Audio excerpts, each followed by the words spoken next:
अच्छा, ये tax finally आप दे रहे हैं कि नहीं दे रहे हैं? वो भी बड़े तेज़ होते हैं। डिप्टी पे उस वक्त फौरी हमें नवाज चौक पे भी नज़र आ जाएंगे, हमें डीसी के गेट पर भी नज़र आ जाएंगे कि ट्रैफिक पुलिस वाले वहाँ खड़े हैं और उन्हें टाइमिंग का भी पता होता है, आपस में कनेक्शन होता है ना कि बॉस निकल रहे हैं जी, अब आप वहाँ पहुँच जाएँ। अलबत्ता ये कि डिस्ट्रिक्ट एडमिनिस्ट्रेशन अपनी ताकत के बल पे वो कुछ भी कर सकती है।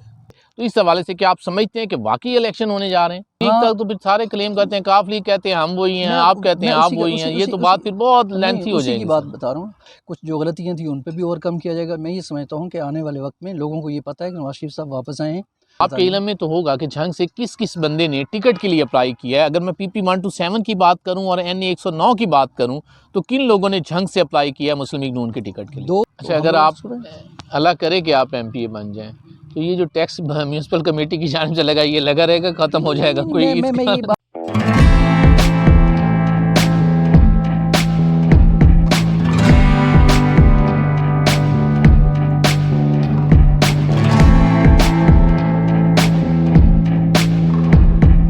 अस्सलाम वालेकुम। प्रोग्राम आपकी आवाज़ के साथ मैं हूं सैयद अदनान नूर और आज मेरे मेहमान हैं professor Asif Dhudi, chairman private schools owner association Jhang और उसके अलावा आप मुस्लिम लीग नून के जनरल सेक्रेटरी हैं। आजकल मुस्लिम लीग नून के हवाले से भी काफ़ी चर्चे हैं, इस पर भी बात होगी और ख़ास तौर पर जो हमारी डिस्ट्रिक्ट गवर्नमेंट है, म्यूनसिपल कमेटी झंग की जानिब से एक टैक्स लगाया गया स्कूलों के ऊपर, घरों के ऊपर और उसके अलावा दुकानें हैं उन पर भी टैक्सेस लगाए गए हैं। तो स्कूल एसोसिएशन की नुमाइंदगी आज करेंगे chairman private schools owner association professor Asif Dhudi साहब से। इनसे जानते हैं कि जो सीवरेज के नाम पे टैक्स लगा है सर आप पे, तो क्या ये ठीक है या इसमें कोई तब्दीली होनी चाहिए?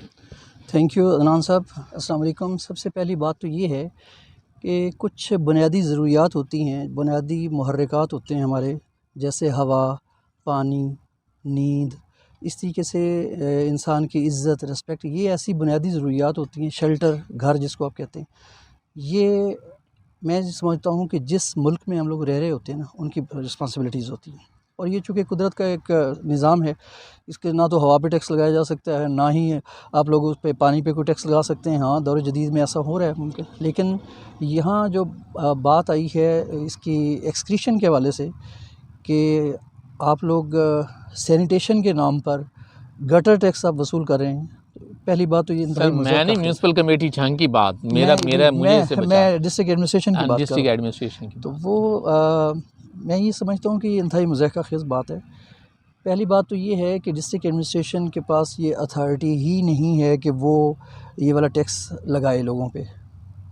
जब तक झंग की असम्बली मीन उसकी कॉर्पोरेशन है, ये जो म्यूनसिपैलिटी है, उसमें लोग इलेक्ट होके नहीं जाएंगे, वो फ़ैसला नहीं करेंगे, उस वक्त तक मैं नहीं समझता कि इसकी कोई हैसियत होगी, कानूनी हैसियत होगी।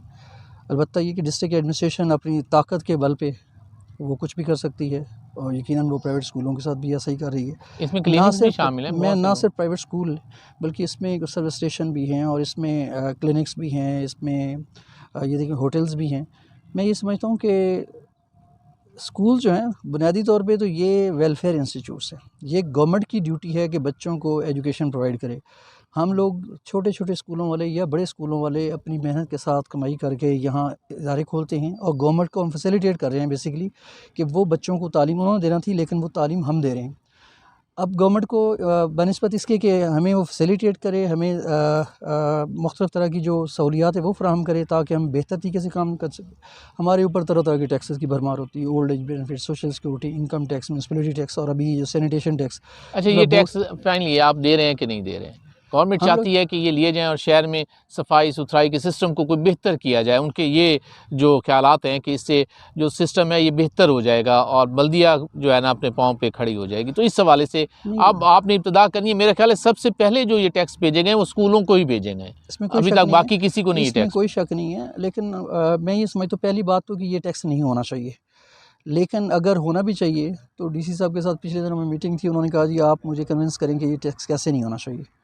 बात ये है कि गवर्नमेंट के फंड्स होते हैं, गवर्नमेंट फ़ंड देती है हमेशा। अब आप देखिए ना कुछ बाहर के ममालिक से आ जाता है, वर्ल्ड बैंक ने आप लोगों को दिया हुआ है, दूसरे डेवलपमेंट के मुल्क के फंड। डेवलपमेंट के लिए दे रहे हैं और हमारे यहाँ आखिर एक अच्छा खासा एक रेवेन्यू जनरेट होता है झंग में, जो पहले भी चलता आ रहा है और यकीनन इनका अपना बजट भी होता है। मैं ये नहीं समझता कि इस तरीके से लोगों को प्रेशराइज़ करके और उनसे टैक्स वसूल करके आप लोग ये सफाई सुथराई का इंतज़ाम कर रहे हैं। क्या ये टैक्स जो है पंजाब के किसी और शहर में है। जब ये मेरे पास इसका नोटिफिकेशन आया तो उस वक्त मैंने जो हमारे प्रेसिडेंट है पाकिस्तान के प्राइवेट स्कूल एसोसिएशन, उनसे मैंने बात की। उन्होंने कहा जी हमारे यहाँ लाहौर में ऐसा नहीं है। मैंने गुजरांवाला में फ़ोन किया, मैंने टोबा में फ़ोन किया, मैंने मुख्तलिफ़ शहरों में फ़ोन किया। उन्होंने कहा ऐसा कोई टैक्स हमारे पर नहीं है। लेकिन दुनिया में ये टैक्स है, दुनिया में टैक्स है, लेकिन अब आप देखें ना, रैशनलाइज़ करना चाहिए। अगर सपोज़ है भी सही, हमारे ऊपर आप हमारे बारे में एक फ़ैसला कर रहे हैं और हमारे प्राइवेट स्कूलों के नुमाइंदों को या कॉलेजेस को आप लोग बिठा ही नहीं रहे, और ख़ुद से ही फ़ैसला आप लोगों ने कर लिया कि इस पे कॉलेजेस पे 50,000 रुपये और स्कूलों पे 10,000 और 20,000 रुपये। मैं ये समझता हूँ कि फिर जब इन लोगों ने कहा कि ये हमारे ये एक लम्हा फ़िक्री है, हम इस पे बात करना चाहते हैं, तो फिर उस वक्त डी साहब ने हमें बिठाया, एक फोकल पर्सन उन्होंने नॉमिनेट किया है। अभी हम लोगों ने उस पर कहा है कि रैशनलाइज़ करें इसको, कि देखें कैटेगरीज बन एक कैटेगरीज, मतलब देखिए कि 10 मरले का एक स्कूल है, कॉलेज है, उसका नाम कॉलेज लिखा हुआ उन्होंने, उसको 55,000 रुपये के इन्होंने भेजा है। तो वो, और उसके पिछले 10 साल से मैं देख रहा हूँ कि उस गली में उस दरवाजे के ऊपर पानी खड़ा है। तो ये बड़ी अजीब सी बात है। और जब उसने कहा जी कि ठीक है, आप अगर हमें फैसिलिटेट करते हैं, आप हमारी ये सारे मामलात करते हैं, आप हमारे साथ तय करें, वो पहले तो ये पानी निकलवाएं जिसके बारे में आप टैक्स ले रहे हैं। तो उन्होंने कहा जी कि ये हमारा काम नहीं है, हमारा काम सिर्फ टैक्स वसूल करना है।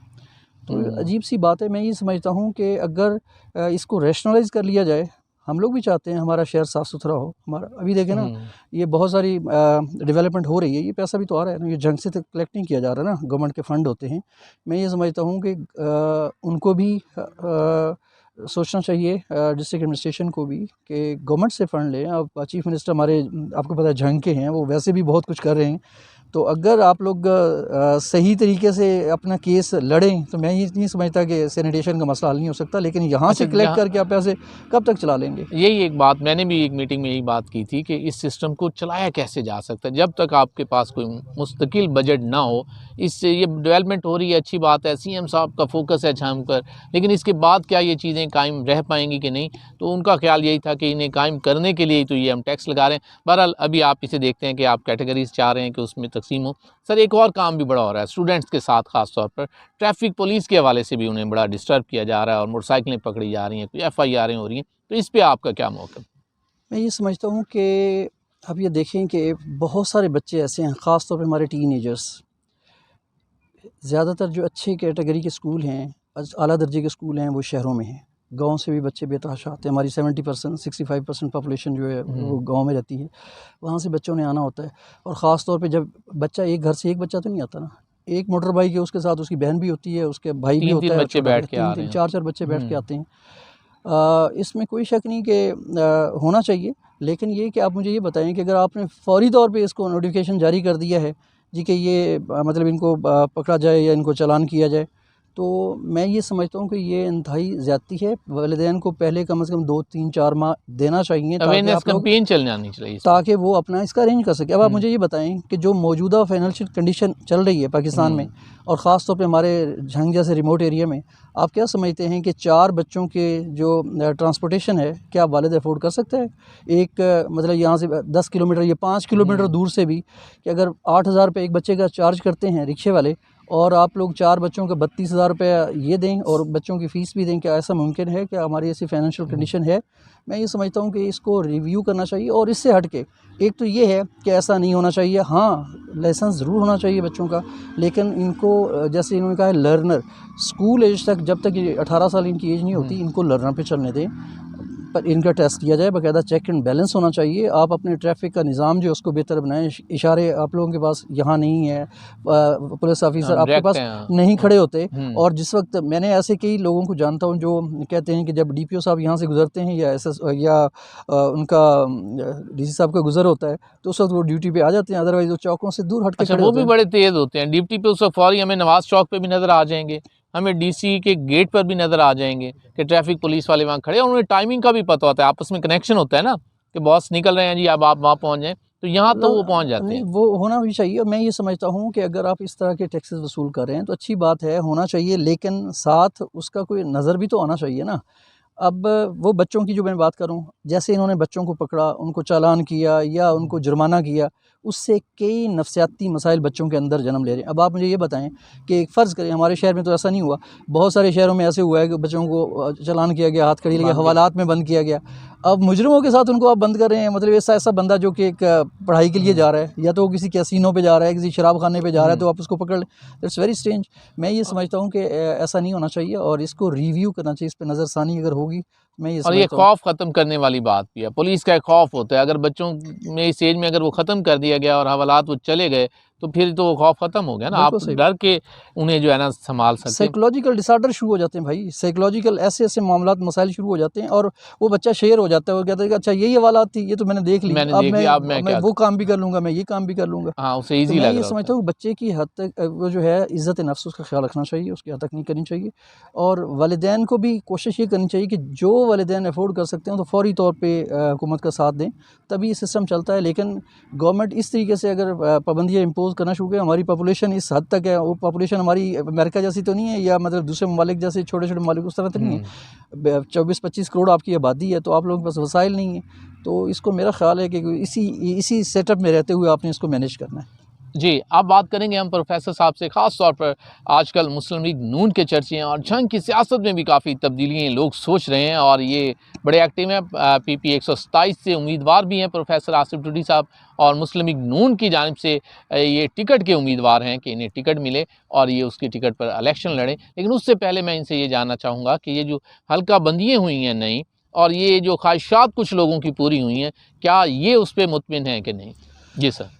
जहाँ तक देखिए मेरा अपना ज़ाती जो हल्का है PP 127 इसका ताल्लुक़ है, मैं तो आई एम टोटली डिस्टर्ब्ड, ठीक है। उसमें हमारा जहाँ हम लोगों ने काम किया था या हमें मतलब एक मेरा अपना एरिया जिसमें मेरी रेजिडेंस थी कुछ अर्सा पहले, वो भी अगर दूसरे एरिया में चला वो गया तो 126 में तो नहीं चलेंगे? 126 में चला गया, तो अब आप खुद अंदाज़ा लगा लें कि मतलब हमारे ऊपर क्या गुजरेगी। लेकिन क्योंकि ये एक प्रोसेस है, गवर्नमेंट इसको समझती है, लेकिन कुछ चीज़ें फरमाइशी प्रोग्राम के तहत भी हुई हैं, खा वो हमारी पार्टी के लोग थे या किसी और पार्टी के लोग थे। असरअंदाज़ होने की हर बंदा कोशिश करता है। इससे पहले जो मतलब कि जो 2 हैवी वेट हमारे जो इधर कैंडिडेट्स थे वो भी ऐसा ही करते थे। तो सिर्फ जंग में नहीं हुआ, हर जगह पे ऐसे ही हुआ है। लेकिन चूँकि जंग ज़्यादा हाईलाइट हुआ है और जंग में ये मामलात ज़्यादा थे और 30th को जो फ़ैसला हुआ है, मैं समझता हूँ कि इलेक्शन कमीशन का फ़ैसला अब उस पे कोई इतना वो टाइम तो नहीं था कि हम लोग उसको कर अब सकते। चैलेंज नहीं लेकिन होता। ये एक आप ये देखें कि ये एक दिन का काम नहीं है। ये एक बस्ती पे, एक मोहल्ले पे, एक कॉलोनी पे कंसंट्रेट किया कि एक गली पे कंसंट्रेट किया गया और उसमें देखा गया कि कहाँ हमारे वोट थे, उसको माइनस प्लस करके उन्होंने अपना हल्का जो सीधा कर लिया। और इसमें 3 हल्के ख़ास तौर पे 126 से 127 और 128 जो हैं उनको डिस्टर्ब किया गया और सबसे ज़्यादा डिस्टर्बेंस जो है वो PP 127 में जो शहरी सीट है उस पे हुआ। यानी आप समझते हैं कि जैसे लग रहा है, तासुर ये है कि कुछ लोगों की ख्वाहिश को ऐसे पूरा किया गया कि उन्होंने अपने हल्के के लोगों को चुना है, अपने वोटर्स को, और अपने हल्के में डलवा दिया, चाहे वो शहर में है, चाहे वो साइड पे पड़े। और इसमें बड़ा अहम रोल जो नज़र आ रहा है वो आपकी तरफ से ही आ रहा है कि मुस्लिम लीग नून के जो उम्मीदवार हैं उन्होंने ऐसी कुछ कोशिश की। मैंने आपको ये बताया कि मुस्लिम लीग नून के उम्मीदवार हों या कोई भी हो, जब वो मतलब अपने बेनिफिट्स के लिए बंदा सोचता है तो फिर वो ये नहीं देखता कि वो सिर्फ अपनी सीट सिक्योर करने की कोशिश करता है। उसके लिए ये नहीं होता जी कि हाँ मतलब ओवरऑल हम एक गेस्टाल्ट हैं। गेस्टाल्ट मीन हम एक एज ए होल पार्टी में, लेकिन इंडिविजुअली तो हर बंदा अपने लिए काफ़ी काविश कर रहा है। और जहाँ मतलब एक प्रेशर ग्रुप बनेगा और शायद वहाँ कोई ताल्लुकात वगैरह भी होंगे तो वो लाज़मी बात है बंदा उनको इस्तेमाल करता है और मेरा ख़्याल में उसका फ़ायदा उठाया। लेकिन ओवरऑल मैं ये समझता हूँ कि जो भी हुआ है आगे आने वाले वक्त में इलेक्शन जो है वो फेयर एंड फ्री होना चाहिए। यहाँ लेंगे एक ब्रेक और ब्रेक के बाद फिर वापस आएंगे प्रोफेसर आसिफ टूडी साहब के साथ और इनसे सच्ची और खरी बातें पूछेंगे।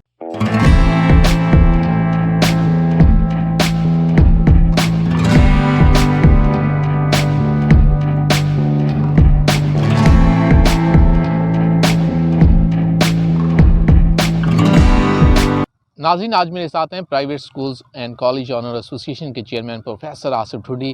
इनका जंग में मिल्लत कॉलेज को 26 साल मुकम्मल होने पर एक हम मुबारकबाद देते हैं और ख्वाजा स्वीट्स की जानिब से स्पेशल केक भेजा गया है कि इनकी तालीमी खिदमात इनके इदारे की जानिब से। तो ये सर, ख्वाजा स्वीट्स वालों ने आपकी खुशियों में शामिल हैं और आपका एक कामयाब इदारा 26 साल से यहाँ काम कर रहा है। तो ख्वाजा स्वीट्स के बारे में वैसे आपकी राय क्या है, अगर मैं जानना चाहूँ? ये आप देख लें कि मेरे छोटे भाई और उनकी फैमिली जो है वो इंग्लैंड रहते हैं।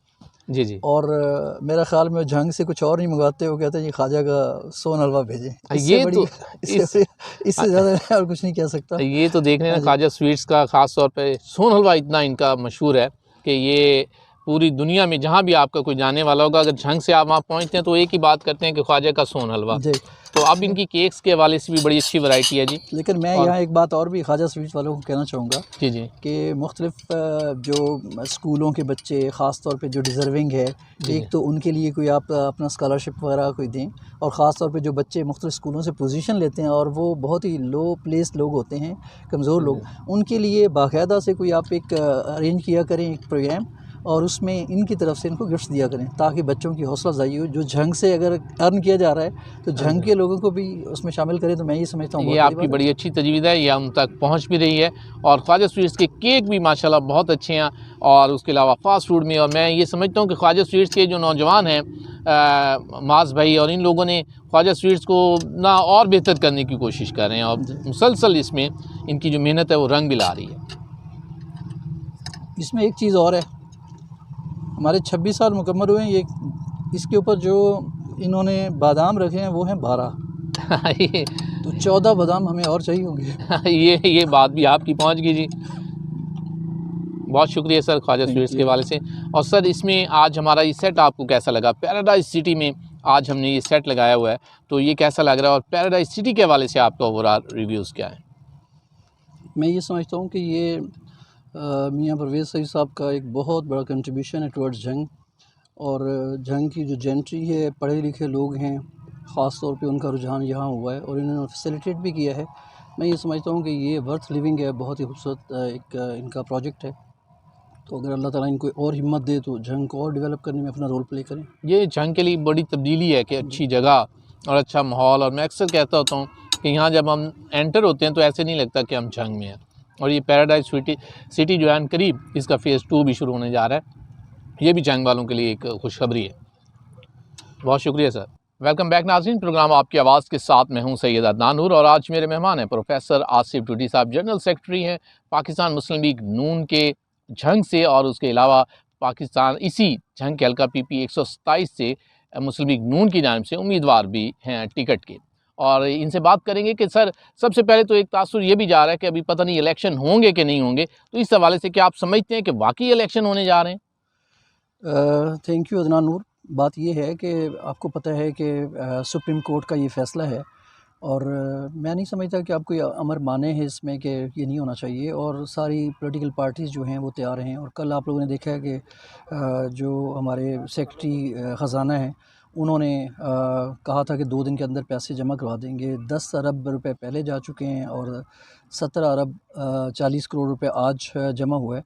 मैं समझता हूँ कि शायद अब चांसेस तो नहीं है रुकने के, लेकिन बहरहाल अनइवन और अनसर्टन चीज़ें किसी वक्त भी हो सकती हैं। पाकिस्तान है ना, यहाँ किसी वक्त भी कुछ भी हो सकता वो है। दुनिया अच्छा, में किसी बाद जगह लोगों भी का हो ये सकता भी है। ख्याल है कि आपके मसलन वो समझते हैं कि आपके जमात के जो कायद हैं ये समझ लें कि PM बन के आ गए हैं, कमीना बना देनी चाहिए और ये इलेक्शन की कोई ज़रूरत नहीं। तो इस बारे में आपका क्या ख्याल है? क्या वाकई कोई इतनी अच्छी नहीं, सेटिंग हो चुकी है? नहीं, सेटिंग की बात नहीं है। जिस बंदे ने ये बात की उसने बात सही की है। उसको पता है कि आने वाले वक्त में रिज़ल्ट क्या आने वाला है। नवाज़ शरीफ ने हमेशा फिक्स मैच है कोई? फिक्स मैच नहीं है, वो रिज़ल्ट आने वाले रिज़ल्ट को हम देख रहे हैं, क्योंकि नवाज़ शरीफ साहब ने जब भी वो आए हैं उन्होंने पाकिस्तान को मज़दार से निकाला है, मुश्किलात से निकाला है। अब आप देख लें कि आप सिर्फ ये मुस्लिम लीग, इस मुस्लिम लीग को ना देखें, हमारी हिस्ट्री देख लें। आपको देखिए पाकिस्तान को बनाने वाले कायदे आज़म फ़ातिमा जनाब, अल्लामा इकबाल, और उस ज़माने में की तहरीक जो है वो आज भी ज़िंदा हैं। और अगर मुस्लिम लीग यहाँ तक तो फिर सारे क्लेम करते हैं, काफ लीग कहते हैं हम वही हैं, आप कहते हैं आप वही हैं, ये तो बात फिर बहुत लेंथी हो उसी की जाएगी बात सर। बता रहा हूँ। अब ये देखें कि अगर उस मुस्लिम लीग का कोई सियासी जानशीन वाक़तन है जिसने डिलीवर भी किया है तो वो नवाज़ शरीफ साहब ही हैं। अब आप देख लें, एटमी धमाके हों, CPEC हो, मोटरवेज़ हों, और इकनॉमिक कंडीशन हो, पाकिस्तान की कितनी दफ़ा डूबती इकनॉमिक कंडीशन को उन्होंने उठाया है। और ख़ारजा महाज़ हो, दाखिला महाज़ हो, एजुकेशन की पॉलिसीज़ हों, अब देखें लैपटॉप बच्चों के लिए, स्कॉलरशिप बैरून मुल्क। मैं ये समझता हूँ कि ये बहुत बड़ी चेंजेस हैं, और ये लोग एक्सपेक्ट कर रहे हैं, उनको पता है कि ये वापस आ गए हैं, तो उसी डगर से बल्कि उससे बेहतर अंदाज से, क्योंकि बंदा सीखता भी है वक्त गुजरने के साथ साथ, कुछ जो गलतियाँ थी उन पर भी ओवरकम किया जाएगा। मैं ये समझता हूँ कि आने वाले वक्त में लोगों को ये पता है कि नवाज़ शरीफ साहब वापस आए हैं, अब ये दौर मुस्लिम लीग का ही है और इंशाल्लाह मुस्लिम लीग नून जो है वो पाकिस्तान को तरक्की के डगर पे चलाएगी। मुस्लिम लीग नून आजकल टिकटों के हवाले से मुख्तलिफ डिस्ट्रिक्ट लेवल पर मीटिंग्स कर रही हैं कि किस बंदे को कैंडिडेट होना चाहिए मुस्लिम लीग नून का। तो इस हवाले से एक बात ये भी चल रही है कि झंग का एक बड़ा सियासतदान, एक बड़ी अहम शख्सियत जो है मुस्लिम लीग नून में शामिल हो सकती है और वो पूरे पैकेज की बात करें कि पूरे डिस्ट्रिक्ट की जो टिकटें हैं वो उनकी ख्वाहिश पर दी जाएँ। तो क्या ऐसा अगर हो जाता है तो फिर आप लोग किधर जाएंगे? पहली बात तो ये है कि यहाँ झंग में इस वक्त मेरा नहीं ख्याल कि पार्लिमानी बोर्ड का कोई इजलास हुआ है। मैं ज़िले के general secretary, I know about that. तो हमारे तकरीबन हर कॉन्स्टिट्यूंसी से एक मेन कैंडिडेट जो आप लोग पिछले कई अर्से से देख रहे हैं कि वही वर्क कर रहे हैं। अलबत्ता एक आध नया कैंडिडेट जो मेरी कॉन्स्टिट्यूंसी में वो आया है और उनके एक भाई किसी और पार्टी से हैं और एक भाई किसी और पार्टी से हैं। मैं एक ही गाड़ी पे 2 झंडे लगेंगे आने वाले वक्त में शायद, लेकिन ऐसा आगे लगा लेंगे, एक पीछे लगा लेंगे, कोई ऐसा लेकिन इंशाल्लाह नहीं होगा। तो मैंने बहुत वर्क किया, यकीनन पार्टी, इसमें कोई शक नहीं कि हर पार्टी की ख्वाहिश होती है कि विनिंग कैंडिडेट लेके आएँ। तो हम किसी के बारे में कुछ नहीं कह सकते। पिछले इलेक्शन में मैंने 17 दिनों में 10,000 के करीब वोट लिया था, तो उस वक्त तक तो मेरी सही ही नहीं थी। और आपको पता है कि 22,000 स्टूडेंट्स जो हैं वो मेरे कॉलेज से पढ़ के जा चुके हैं। प्राइवेट स्कूल्स भी मेरे साथ हैं और 7 स्कूलों के मतलब इस वक्त भी 1500 बच्चा स्कूल में मेरे अच्छा, पास आपके इल्म में तो होगा कि झंग से किस किस बंदे ने टिकट के लिए अप्लाई किया है? अगर मैं PP 127 की बात करूं और NA 109 की बात करूं तो किन लोगों ने झंग से अप्लाई किया है मुस्लिम लीग नून के टिकट के लिए? 2 एक तो मेरा नाम है और दूसरा शेख यूनुस साहब हैं।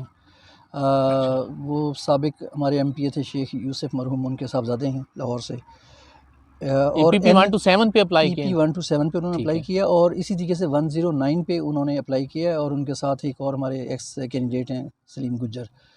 तो ये 2 कैंडिडेट उस हल्का में हैं और अगले हल्का में बाबर सयाल साहब हैं और आसिफ मौविया साहब हैं शायद उस हल्के में। हाँ, हमारा एक जो हल्का है वो अभी उस पर अंडर डिस्कशन है, लेकिन इंशाल्लाह 108 जहाँ से मखदूम फैसल साले हयात और महबूब सुल्तान साहब, बहुत सारे लोग हैं। देखें, जब इफ्तिखार बलोच साहब भी वहाँ से बड़े हैं जी, उन्होंने भी अप्लाई किया हुआ है मुस्लिम लीग के टिकट के लिए, इफ्तिखार बलोच साहब ने भी।